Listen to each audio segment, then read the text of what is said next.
Explore Lake Erie's vibrant South Bass Island at Put-in-Bay, a unique port, in just 8 hours, and discover how to make the most of your quick trip. Take a ferry to the island to experience the great food and exciting attractions that Put-in-Bay has to offer. From visiting the famous Perry's Victory and International Peace Memorial to enjoying the stunning views of Lake Erie, this video will show you how to pack in all the fun and excitement of Put-in-Bay into a single day. Whether you're looking for a relaxing getaway or an action-packed adventure, this video will give you all the tips and inspiration you need to plan your perfect 8-hour trip to Put-in-Bay on South Bass Island. Get ready to fall in love with the charming island sights at Put-in-Bay and start planning your next day trip to South Bass Island. Lake Erie at its best.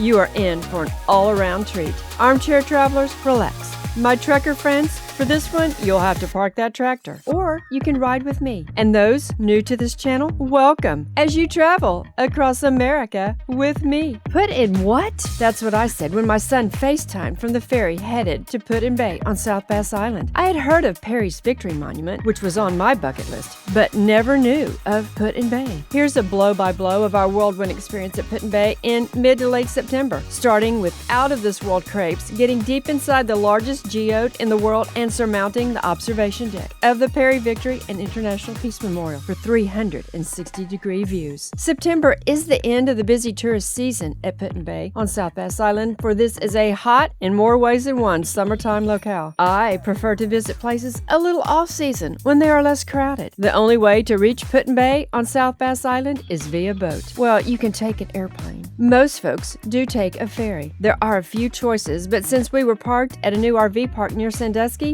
we chose the Miller Boat Line. By the way, we did all of this in 8 hours, and so can you. This will begin our excursion. We secured a spot in the day parking area near the Miller Boat Line ferry dock at 8:40 a.m. We bought our tickets at the dock since this was the end of the season. I would guess that online tickets would be the way to go if you visit during peak season. We caught the 9 a.m. ferry from Catawba to cross part of Lake Erie. Check the website for departures because it varies by the season and the ferries do not run all year long. You can take your own car and it might be less expensive, but you will be missing part of the fun of a visit to Put-in-Bay. Simply put, getting there can be half the fun in my opinion. I love ferries. How about you? Tell me where you have ridden a passenger or vehicle ferry. One of my favorite ferry rides was to Vashon Island in the Puget Sound. Actually, I love the ferry ride to Sehican, Washington too. If you like ferries, you will want to see those popular videos.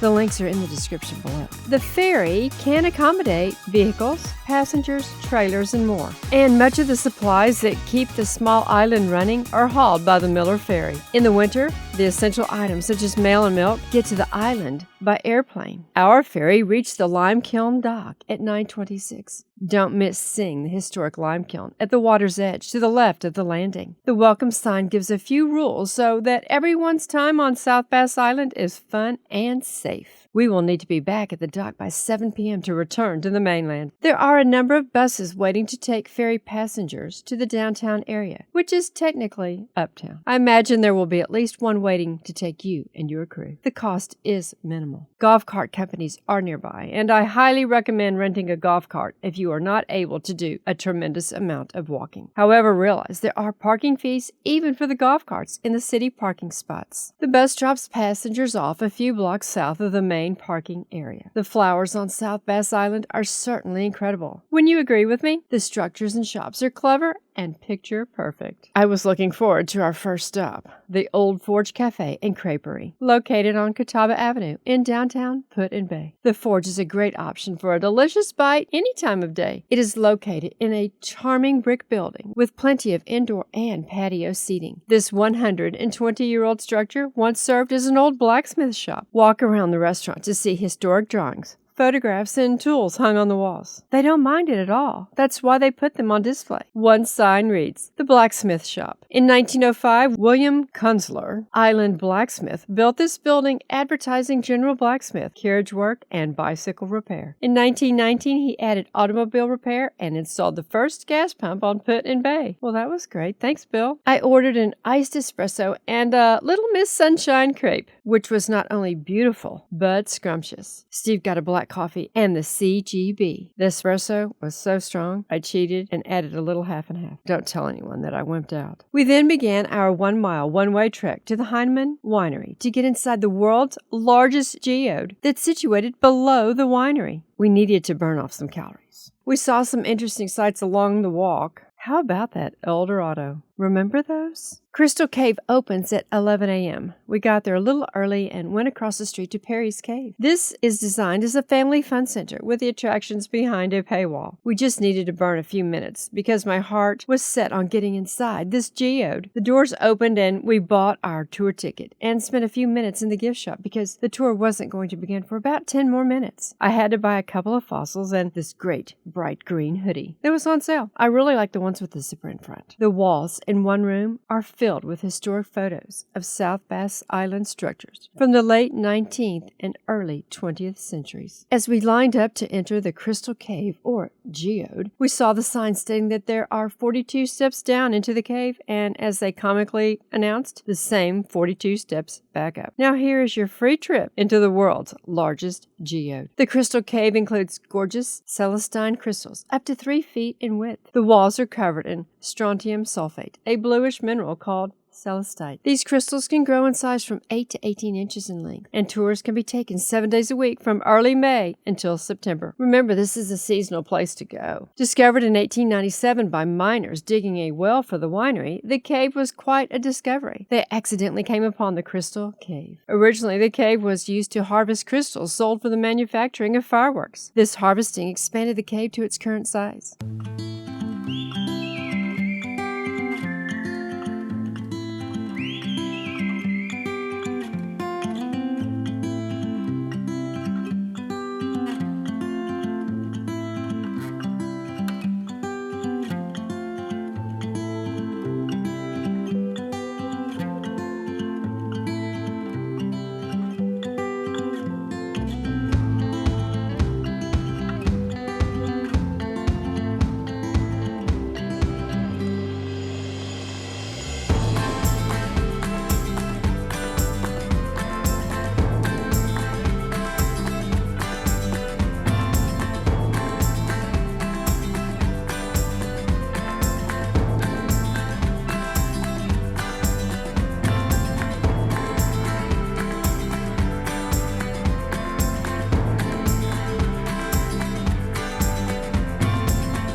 The Crystal Cave also played an important role in saving the Heinemann Winery during Prohibition. Prior to Prohibition, Put-in-Bay was home to many wineries making their own wines. Prohibition and the passage of the Volstead Act hit the island hard, and all other 17 wineries closed. Heinemann Winery was lucky to have the entrepreneurial brain of Norman Heinemann, son of founder Gustav. Norman opened up the Crystal Cave to visitors, selling tickets along with unfermented grape juice. They still serve unfermented grape juice to those on the tour. We had spotted the Chocolate Museum on our walk to Crystal Cave. We were enthralled by the clever and nostalgia-filled museum. Tell me what items I'm showing off that bring back memories for you. How many of you remember this episode of I Love Lucy? It is a classic. And another classic, the original Willy Wonka and the Chocolate Factory. Many years ago, we met the actor who played Charlie. He became a veterinarian. The timeline was pretty interesting, and the small but informational museum is definitely worth a stop. Moving into the South Bend Chocolate Company section, how about 2 chocolate-covered cherries? 1 milk chocolate and 1 dark chocolate. Do you like chocolate-covered cherries? There are lots of trails and several preserves to explore here on South Bass Island. We plan to explore one of the preserves after going up the tower at Perry's. But we did take a slow gander along the wharfs on our way there.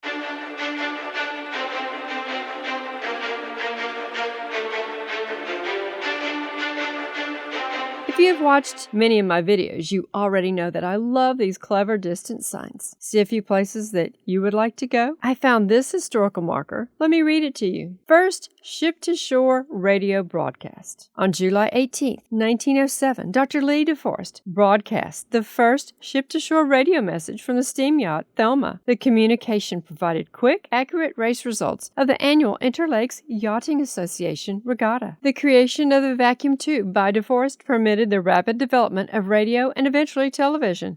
The inventor disliked the existing term wireless and chose a new moniker, radio. On this site, wireless transmission radio broadcasting was born. Wireless? Oh, that's so funny. You never know what you will learn when reading historical markers. I try to read as many as I can. This lifeboat is from the Great Lakes Towing Company's Tug America, which was built in 1897 in Buffalo, New York. She was last known to be in Cleveland, Ohio in the late 1900s. This one-ton anchor was salvaged from the schooner Amaretta Mosher, built in 1867 in Ashtabula, Ohio. On November 23, 1902, she sank on Starve Island Reef. This look-alike of the Key West marker obviously captured my attention. It's funny, you have to admit. Of course, I have lots of videos about the Keys that you will want to watch. They have a weather rock here, just like the weather coconut in Key West. These people have a great sense of humor. Hope you are having fun so far. When the rock is dry, it's sunny. Wet, rainy, white, snow, or seagulls? Swinging, a nor'easter. Bouncing, an earthquake.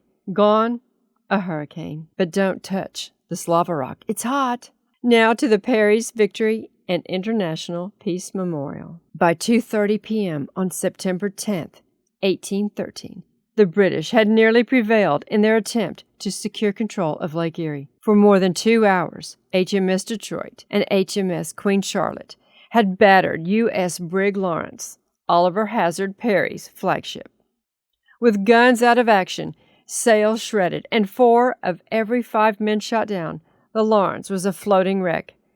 Perry's risky decision to transfer to the U.S. brig Niagara, his don't give up the ship flag in hand, was a pivotal moment in the battle, leading to American victory. The Visitor Center offers information on the battle and a wide selection of educational material on the War of 1812. I saw this sign, and I couldn't pass on writing my favorite. Which one do you think is mine? I've been to 13 of those on this greaseboard. You could spend an hour or two consuming all the information on faces, maritime, and armaments presented at this classy National Park. Established to honor those who fought in the Battle of Lake Erie during the War of 1812 and to celebrate the long-lasting peace among Great Britain, Canada, and the U.S., the Memorial Doric Column rises 352 feet over Lake Erie, and it is situated 5 miles from the longest undefended border in the world. The memorial dominates the views. High-rise visitors take in a commanding view of Lake Erie Islands and the Ohio shore from the open-air observation deck. The observation deck is open from 10 a.m. to 5 p.m. daily, but you must obtain a ticket in the Visitor Center. Timed entry tickets are free to National Park Pass holders. If you needed another reason to get one, there's one. Is there an elevator?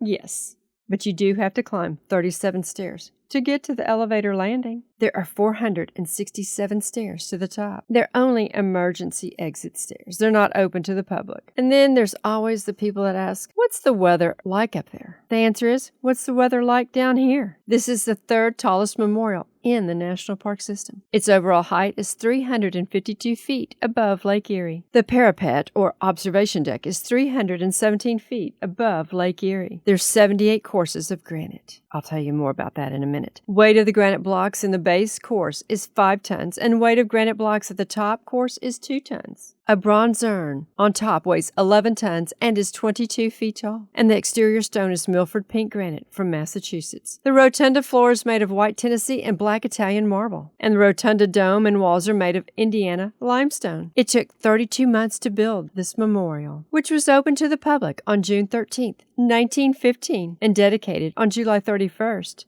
1931. It became a National Park Service site on June 2nd, 1936. Now, while the monument stands 352 feet, that makes it higher than the Statue of Liberty, which is at 305 feet. But it's not as tall as the Washington Monument, which is 555 feet tall. I was just in Washington, D.C. at the Washington Monument. I can't wait to take you to D.C. You are going to love what I have to share. Please hit the subscribe button to join the team. Chosen for its durability, the pink granite presents a truer impression of white than would pure white stone, which tends to take on a bluish cast under the sky. Interesting. The ranger at the top gave me this distant sheet of places from this 360-degree view atop the column. Take the elevator down to the stairwell to reach the ground floor of the column. You will also want to spend time there because this is the final resting place of 6 military men, 3 from the UK and 3 from the US. Enjoy the views, but don't miss out on the history which was made at this place. Our next adventure was the long walk to Massey Cliffside Preserve. A 1,750-foot trail winds through 11 acres of woods to Dolomite Cliffs. The preserve provides spectacular views of Lake Erie and the adjacent islands.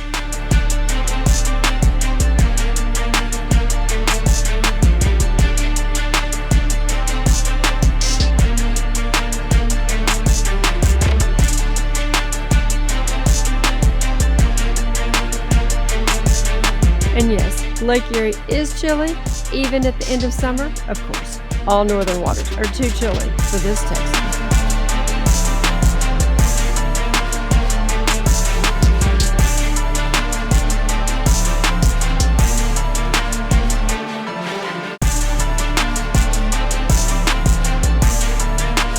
Right about then, I was lamenting not renting a golf cart and seriously wondering why those puttering by us in carts didn't offer us a ride. We continued along the water's edge once we got closer to the monument. We had built up quite the appetite, but stopped at a few of the shops to see what they had in store. We decided to have dinner at Fishbowl on the corner of Bayview and Catawba. The server recommended the perch and walleye combo with onion rings and slaw. We made a smart decision just to order one plate and split it. It was so good. Our time was winding down and we had done a lot in a short period of time. We arrived at the bus stop just in time to catch the almost empty bus back to port. Thank you for riding the Miller Ferry. Thank you for watching Sandals on the Ground at Put-in-Bay, South Bass Island, Ohio. Unclassic road trip on the Lake Erie Circle Tour. Be sure to check out my National and State Parks playlist for more exciting park sites. I also have a few other videos I think you will like, and I will place the links in the description below. Please subscribe and tell a friend about my channel. See you next time.